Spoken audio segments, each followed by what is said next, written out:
Morning, what many have called a fragile ceasefire remains in place between Israel and Iran following nearly 2 weeks of missile strikes, which included the U.S. dropping those bunker-busting bombs back in June on Iran's 3 nuclear sites.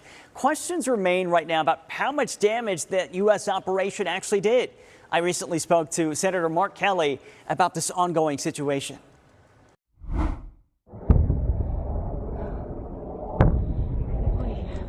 Nearly a month after U.S. airstrikes on Iran's nuclear weapons facilities. And one thing both Republicans and Democrats like Arizona Senator Mark Kelly seem to agree on is that Iran's nuclear program needs to be shut down. Where it gets cloudier is how to carry out that mission. You came out against those strikes. Did your opinion sway at all after that classified briefing? So here's the thing about this. So we can't allow Iran to get a nuclear weapon. We know that.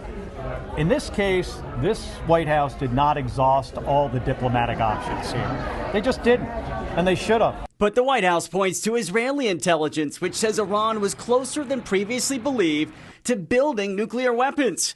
And then there's the actual attack and how much damage it really did. Anyone with, two eyes, some ears, and a brain can recognize that kind of firepower with that specificity at that location and others is going to have a devastating effect. It was very, very successful. It was called obliteration. It's also a mistake for this president or any president to be saying the results of a strike before you have the intelligence. Of course we didn't obliterate it. You know, I'm a guy that used to drop bombs on buildings and bridges and ships, and BDA is its own science done by the intelligence agency.